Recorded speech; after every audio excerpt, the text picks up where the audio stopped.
과거에 비해서 충전 임팩트 드라이버의 성능이 많이 발전하면서 충전 임팩트 드라이버에 쓸 수 있는 액세서리 종류가 많이 늘었습니다. 충전 임팩트에 꼽아 쓸 수 있는 리베터기도 나왔고요. 그다음 철판 가위, 또 절단석을 꼽을 수 있는 어댑터, 이런 게 많이 나왔는데 저는 솔직히 이것까지 나올 줄은 몰랐습니다. 오늘의 보물은 킴스타의 직소 어댑터입니다.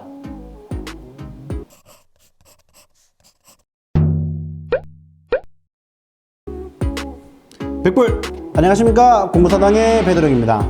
사실 커서보다는 수요가 조금 적은 물건이긴 하지만은 뭐 정밀 작업이라던가 아니면 특히 목재 하시는 분들 필수템인 게 바로 이 직소입니다. 그런데 이 직소를 DIY나 뭐 한두 번 쓰기 위해서 사기에는 사실 돈이 조금 아깝긴 해요. 그래서 이 킴스타 직소 어댑터 같은 경우에는 기존에 쓰고 있던 충전 임팩트 드라이버만 있으면은 이 직소의 기능을 온전히 사용할 수 있다는 장점이 있는 물건입니다. 싼 게 비지떡이라고 과연 돈값을 할 수 있을지 제가 이걸 한번 살펴보도록 하겠습니다. 킴스타 직소 어댑터를 보시게 되면은 여기 브리스터 포장으로 되어 있는데 판매점에서는 걸어서 판매하시기도 용이하고요. 또 이 브리스터 포장을 사방으로 봉인을 잘 해놨더라고요. 그 이유가 제 생각에는 여기 직소 날이 워낙 얇다 보니까 직소날이 가출하는 걸 방지하기 위해서 이렇게 단단하게 포장을 해놓은 게 아닐까 싶습니다. 구성품을 살펴보시게 되면은 어댑터 본체 하나, 그리고 사이드 핸들 하나, 기본 직소날이 3개가 들어있습니다. 근데 눈에 띄는 게 이 보식계 들어있더라고요. 저는 솔직히 마진이 얼마 많이 나오면 보식 걸 끼워줄까 뭐 그런 생각을 좀 했는데 나도 수입이나 좀 해야겠네. 근데 뭐 조립 방법은 굉장히 간단합니다. 여기 사이드 핸들을 하나 이렇게 꼽으시고요. 그리고 임팩에 장착해주면은 끝입니다. 근데 이 사이드 핸들이 왜 꼭 있어야 되냐면은 이렇게 돌아가게 됩니다. 그래서 사이드 핸들을 꼭 잡고 작업을 하셔야 되기 때문에 사이드 핸들을 필수적으로 장착해 주셔야 됩니다. 일단은 킴스타 직소 어댑터의 성능을 저희가 100% 알지 못하니까 가장 간단한 2T짜리 그냥 나무 합판으로 작업을 시작해 봤습니다. 작업의 느낌은 상당히 좋았습니다. 그냥 일반 유선 직소 쓰는 것만큼이나 되게 부드럽게 잘 잘렸고요. 사이드 핸들을 잡고 양손 작업을 하다 보니까 작업의 안정성은 굉장히 높았습니다. 직소 어댑터 자체가 360도 어느 각도에서든 작동을 하기 때문에 어느 방향이든 어느 각도에서든 작업이 쉽다는 게 굉장히 큰 장점입니다. 그래서 2T짜리 합판이 워낙 스무스하게 잘 잘려서 가로 세로 6cm짜리 강목을 제가 잘라봤는데 요거는 2T짜리 합판보다는 시간이 조금 더 걸리더라고요. 근데 가장 큰 문제는 사실 고정을 저희가 제대로 못했다는 게 가장 큰 문제였습니다. 옆에서 독사감도 뭐 붙잡아주고 뭐 이랬는데도 아무래도 제가 미는 힘이 있다 보니까 고정만 잘 돼 있었으면 훨씬 더 작업 속도가 빠르지 않았을까, 그게 조금 아쉽습니다. 말렸기 꼭 하나 챙겨 놓으시고요. 작업이 너무 원시적이에요. 그리고 사실 강목을 자를 때 제가 조금 잘못 자른 부분도 있었습니다.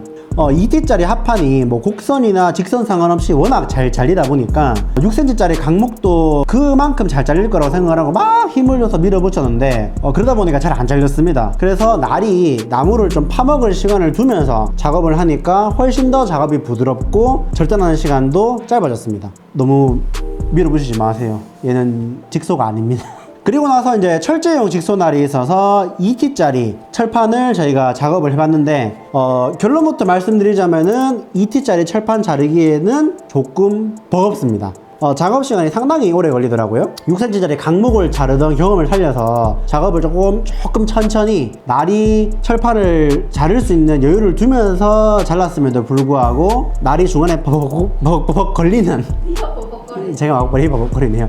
버벅버벅 걸리는 좀 현상이 생기면서 시간이 조금 걸리더라고요. 그래서 2T짜리 철판도 곡선 작업이 가능하냐라고 물으신다면 배드롱의 생각에는 좀 어렵지 않을까 싶습니다. 킴스타 직소 어댑터를 쓰면서 제가 느꼈던 장단점 몇 가지를 정리해드리자면은 첫 번째가 레버 하나만 당기면은 날 교체를 쉽게 할 수 있다는 점이 좋았습니다. 초보자분들이나 저 같은 경우에는 직소를 많이 써보지 않았기 때문에 날 교체를 하는 게 어려운데 그 부분을 좀 쉽게 직감적으로 할 수 있다는 게 좋았고, 또 용도에 맞는 날을 쓴다면은 또 다양한 작업을 많이 할 수 있다는 게 가장 큰 장점입니다. 그리고 요거는 이제 배드롱의 개인적인 생각인데 충전 직소를 사고는 싶으신데 많이 쓸 것 같진 않고 또 사기에는 가격이 너무 부담스러운 분들은 기존에 쓰고 있는 충전 임팩트 드라이버가 있다면은 여기 이 어댑터 하나 구매하셔서 간단한 작업은 이걸로 대체하시면은 충분히 가성비 있게 쓸 수 있을 것 같습니다. 그리고 이제 이걸 쓰면서 조금 느꼈던 단점은 두 가지가 있는데, 첫 번째가 뭐냐면은 요 나일과 기계 부분에 거리가 좀 있다 보니까 진동이 좀 있습니다. 이거는 임팩트 드라이버에 장착해서 쓰는 액세서리들이 가지고 있는 공통적인 문제점이긴 하지만은, 깔끔한 작업을 원하시는 분들은 이걸 쓰시면 좀 많이 흔들린다라는 느낌을 받으실 거예요. 그래서 그 부분은 조금 단점이었고, 그리고 두 번째가 양손 작업을 해야 되기 때문에 작업대를 조금 갖춰놓고 작업을 하셔야 된다는 게 조금 불편하실 수 있겠더라고요. 뭐 직접 많이 쓰시는 분 보니까 한 손에 합판 잡으시고 그냥 한 손으로 쭉 미시는 분들도 계시던데, 그런 작업이 좀 불가능하니까 그거는 유념을 하셔서 좀 쓰셔야 될 것 같습니다. 그리고 이제 킴스타 직수 아답터를 쓰시기 전에 참고하셔야 될 점이 있는데, 첫 번째가 뭐냐 하면은 이 충전 임팩트 드라이버의 성능이 어느 정도 받쳐주는 모델을 쓰셔야 됩니다. 뭐 예를 들어 14.4V라던가 10.8V를 쓰시게 되면은 성능이 조금 저하될 수 있습니다. 왜냐하면 워낙 고속으로 잘라야 되고 또 힘을 많이 받는 작업이기 때문에 기본적으로 18V 정도 되는 충전 임팩트 드라이버를 쓰시는 걸 추천드립니다. 그리고 임팩의 회전력을 요 자르는 힘으로 변환시켜주는 부분이 요 얇은 6.35mm 되는 요 얇은 비트날 굵기의 부분이 버티고 있기 때문에 사실 너무 큰 부하를 주게 되면은 잘 부러집니다. 그러니까 피사체를 자르다가 좀 걸림 현상이 있을 때는 너무 임팩의 힘으로 밀어붙이지 마시고 잠깐 멈췄다가 다시 RPM을 올려서 작업을 하셔야지 요 직수 아답터의 수명도 오래 쓸 수 있고 충전 임팩트 드라이버의 수명도 좀 길게 쓸 수 있으니까 그 부분을 참고하셔서 쓰시면 좋을 것 같습니다. 자, 지금까지 베드롱이 소개해드린 보물은 킴스타의 직수 아답터였습니다.